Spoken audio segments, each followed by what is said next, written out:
وممرضة وتقنية بشركة بوتنسيال للمعدات الطبية المتخصصة في علاج وتتبع الأشخاص المصابين باختناق التنفس أثناء النوم، أو مسمى باللغة الفرنسية أبني دو سومي، وباللغة الدارجة ديالنا كنسميوه الشخير. الدور ديال بوتنسيال تيجي من بعد ما تيدوز الشخص عن الطبيب ديالو وتيشخص هذا المرض بواحد الآلة اللي سميتها بوليغرافي ولا بوليسومنوغرافي باش يعرف وجود المرض والحدة ديالو.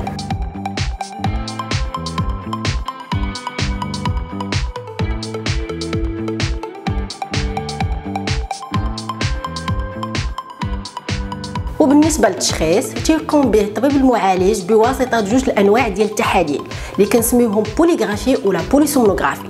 من بعد هذا الاجراء واحد من هاد التحليلات الطبيب تيوجه الشخص المصاب عندنا وتيعطيه وصفه طبيه اوردونونس وفيها نوع الاله اللي غادي نعالجوا بها هذا المرض اللي كما كتشاهدوا معنا في الشاشه، زائد العبار ديال الضغط اولا لو ريغلاج. فيما يتعلق بطريقه العلاج كنستقبلوا المريض في المكتب عندنا وتنشرحوا ليه اولا الدور ديال بوتنسيال في سلسله العلاج، تنوريوه الاله وكنساعدوه في اختيار الماسك اولا القناع اللي غادي يناسبه على الوجه ديالو. هاد الآلة الدور ديالها هو مساعدة الشخص المصاب على التنفس بطريقة سليمة أثناء النوم ديالو. الاسم ديالها المتعارف عليه دوليا هو لا بي بي سي ولا لا سيباب. هي آلة تدفع الهواء للحلق وتتحبس الاختناقات أثناء النوم. من بعد هاد الشروحات كيدي معاه المريض الآلة للدار وكينعس بها، وتنبقاو متبعين معاه كيفية الاستعمال ديالها، وكنبقاو نراه الإشارة ديالو إلا كان مازال محتاج لشي شروحات أو تفسيرات إضافية. زيادة على هذا الآلة كتوفر على كارت ميموار اللي كناخذوا منها المعلومات الخاصة بالاستعمال، مثلا عدد ساعات الاستعمال، درجة الفويت ومسائل أخرى. هذا التقرير تنعطيوه للمريض باش يقدموا للطبيب المعالج ديالو. اللي خاص يعرفوا الناس ان هاد لاباري ديال سيباب يمكن لينا نكريوها للاشخاص المصابين، بالاضافه لمجموعه من التسهيلات الاخرى.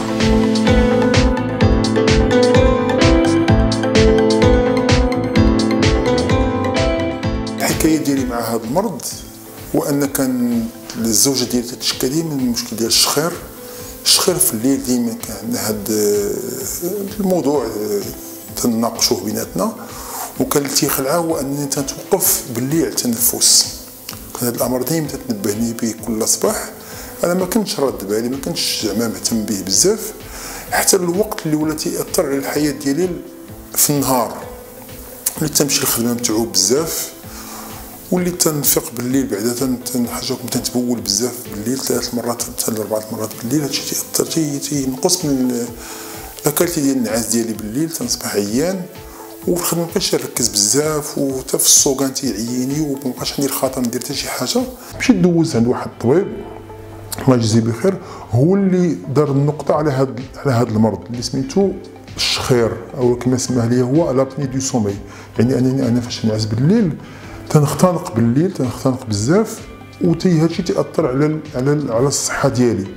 لقيت مالوغوزمون لقيت المشكل حتى ديال الضغط الدموي، تيطلع لي الضغط الدموي بزاف بالليل. جيت هذا المركز ديال بوتنسيال الله يجزيهم بخير، وروني لي زاباري اللي عندهم، وروني نوع الماسكات اللي عندهم.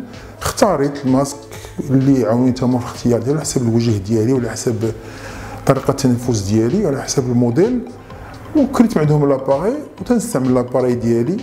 هما داروا الريغلاج اللي وراهم الطبيب، داروا الريغلاج في لاباري وبقاو متبعيني الله يجزيهم بخير.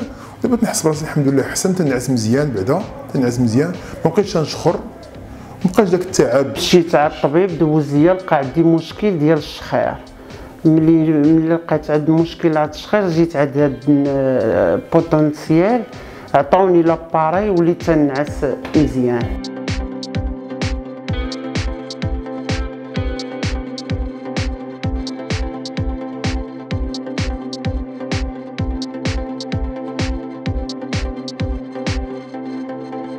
زورونا، مرحبا بكم في بوتنسيال باش تشوفوا الآلات اللي عندنا وتعرفوا على الخدمات اللي كنقدموها.